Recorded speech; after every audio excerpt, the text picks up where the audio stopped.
Global peace index 2022 में भारत 3 पायदान चढ़कर 135वें पर पहुंच गया है, जबकि बीते साल उसे 138वें स्थान पर रखा गया था। ग्लोबल पीस इंडेक्स 2022 में भारत को शांति के मामले में लो कैटेगरी में रखा गया है।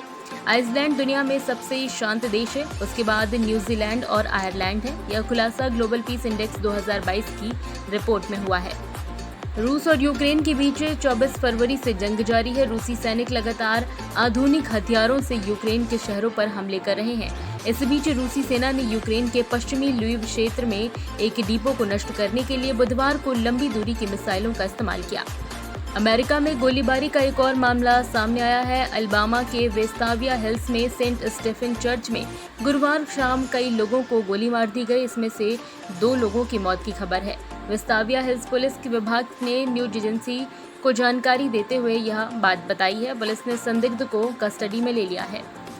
पश्चिम में रूस यूक्रेन युद्ध के चलते खाद्यान्न संकट झेल रहे अफगानिस्तान में विश्व बैंक ने मदद का हाथ बढ़ाया है। किसानों को $15 करोड़ की सहायता राशि दी गई है। खाद्य सुरक्षा के संबंध में संयुक्त राष्ट्र के खाद्य और कृषि संगठन के मुताबिक किसानों को उनके कृषि उत्पाद बढ़ाने के अलावा बढ़ती असुरक्षा को कम करने के लिए यह मदद मुहैया कराई गई है। अमेरिकी अंतरिक्ष एजेंसी नासा के परसिवरेंस रोवर ने मंगल पर एक हैरान करने वाली फोटो खींची है। यह एक धातु की तरह दिख रही थी, लेकिन जब वैज्ञानिकों ने इसे ध्यान से देखा तो उन्होंने पाया कि यह परसिवरेंस रोवर का फैलाया हुआ कचरा है। खाद्य पदार्थ और बुनियादी जरूरत की चीजों से सब्सिडी में कटौती करने के ईरान के बाजार में भीषण महंगाई आ गई है। ईरानी सरकार के फैसले के खिलाफ राष्ट्रव्यापी विरोध प्रदर्शन शुरू हो गए हैं। इंटरनेशनल एटॉमिक एनर्जी एजेंसी और इस्लामी गणराज्य ईरान के बीच बात नहीं बनने से अमेरिकी डॉलर ऐतिहासिक ऊंचाई पर पहुंच गया है। केंद्र की नई सैन्य भर्ती योजना अग्निपथ को लेकर देश के कई राज्यों में हो रहे हिंसक विरोध प्रदर्शन के बीच रक्षा मंत्री राजनाथ सिंह ने शुक्रवार को इस मुद्दे पर खास बातचीत की। उन्होंने कहा, पिछले 2 वर्षों से युवाओं को भर्ती प्रक्रिया नहीं होने के कारण सशस्त्र बलों में शामिल होने का अवसर नहीं मिला। सरकार ने ऊपरी आयु सीमा को 21 वर्ष से बढ़ाकर 23 वर्ष करने का निर्णय लिया है। प्रधानमंत्री नरेंद्र मोदी आज यानी कि शुक्रवार को 2 दिवसीय दौरे पर गुजरात जाएंगे। इस दौरान 21,000 करोड़ रुपए की विकास परियोजना का उद्घाटन और शिलान्यास करेंगे। पीएमओ की ओर से जारी बयान में कहा गया है कि वडोदरा के गुजरात गौरव अभियान में सरकार की विभिन्न योजनाओं के लाभार्थी हिस्सा लेंगे।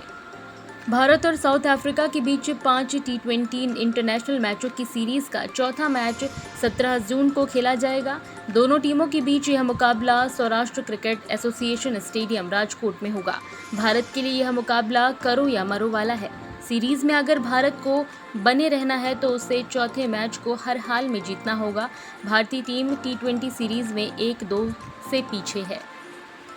भारतीय शेयर बाजार पर ग्लोबल मार्केट में आए भूचाल का असर आज भी देखने को मिल सकता है। अमेरिका के केंद्रीय बैंक फेड रिजर्व की ओर से ब्याज दरों को 0.75% की बढ़ोतरी के बाद वहां मंदी की आशंका बढ़ गई है।